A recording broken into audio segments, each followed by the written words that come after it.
India രാജ്യം വിവിധ രാജ്യങ്ങളിലേക്ക് ഇന്ത്യയുടെ വിദേശ നയവും അതുപോലെ തന്നെ ആഭ്യന്തരമായിട്ടുള്ള ഇന്ത്യയുടെ കാര്യങ്ങൾ അതെല്ലാം വിശദീകരിക്കുന്നതിന് വേണ്ടി 4 സംഘങ്ങളെ അയക്കുകയാണ്. അതിൽ വിവിധ പാർട്ടികളിൽപ്പെട്ട ആളുകളെയൊക്കെയാണ് അതിൽ ഉൾപ്പെടുത്തിയിട്ടുള്ളത്. അത് കേരളത്തിൻ്റെ ശശി തരൂരുണ്ട്, അതുപോലെ തന്നെ ഇ.ടി. മുഹമ്മദ് ബഷീർ സാഹിബുണ്ട്.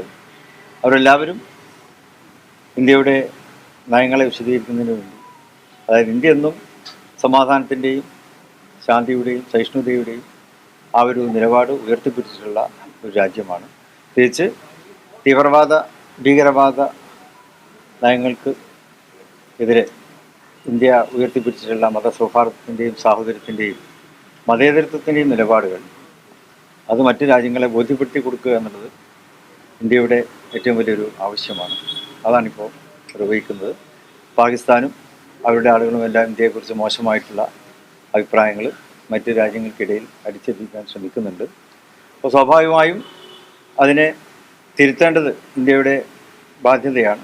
അപ്പോൾ അതിനുവേണ്ടി വിവിധ കക്ഷി നേതാക്കളെ തിരഞ്ഞെടുത്തുകൊണ്ടുള്ള പിന്നെ പ്രതിനിധി സംഘം അതിൽ മുസ്ലിം ലീഗിൻ്റെ MP പോകുന്നുണ്ട്, ശശി തരൂർ പോകുന്നുണ്ട്, മറ്റ് സംസ്ഥാനങ്ങളിൽ നിന്നുള്ള MP-മാരൊക്കെ പോകുന്നുണ്ട്. അപ്പോൾ അതിൽ ഏറ്റവും നല്ലൊരു കാര്യം തന്നെയാണ് എന്നാണ് ഞങ്ങൾക്ക് പറയാനുള്ളത്. ശശി തരൂർ നടത്തുന്ന പരാമർശങ്ങളും മറ്റും BJPക്ക് സഹായകമാകുന്നത് UDF ഒരു ആശങ്കയുണ്ടോ അക്കാര്യത്തിൽ? ശശി തരൂരിന്റെ പരാമർശങ്ങളിൽ അദ്ദേഹത്തിൻ്റെ കാര്യങ്ങളിൽ കോൺഗ്രസ് ആ കാര്യത്തിലൊക്കെ അംഗീകരിച്ചിട്ടുണ്ടല്ലോ. ശശി തരൂരിൽ തന്നെ പ്രതിനിധി സംഘത്തെ നിയോഗിച്ചിട്ടുണ്ട്. അത് കോൺഗ്രസ് അവരുടെ നിലപാട് തുറന്ന് പറഞ്ഞു കഴിഞ്ഞിട്ടുണ്ട്. അതിനപ്പുറത്ത് നമുക്കൊന്നും പറയാനില്ല.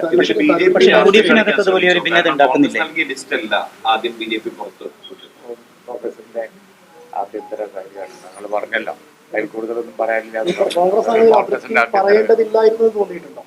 ഇല്ല, അങ്ങനെ ഇല്ല. കോൺഗ്രസ് തോന്നേണ്ടത് അവർക്ക് തോന്നും, നമുക്ക് തോന്നും, അത്രേ ഉള്ളൂ. കോൺഗ്രസിന് അല്ല, അത് നമ്മൾ ചർച്ച ചെയ്യുന്നില്ല. അത് കോൺഗ്രസിന്റെ ആഭ്യന്തര കാര്യമാണ്. അത് താങ്കൾ പറഞ്ഞല്ലോ. അല്ല, ഈ കാര്യത്തിൽ നമ്മൾ രാഷ്ട്രീയം നോക്കേണ്ടതില്ല. കാരണം ഈ കാര്യത്തിൽ ഇന്ത്യയുടെ നിലപാടാണ്. ഇന്ത്യയുടെ നിലപാടിനോടൊപ്പം നിൽക്കുക എന്നുള്ളതിനാണ് ഇന്ത്യയിലെ എല്ലാ രാഷ്ട്രീയ പാർട്ടികളുടെയും ചുമതല. അതാണിപ്പോൾ എല്ലാ പാർട്ടികളും നിർവഹിക്കുന്നത്.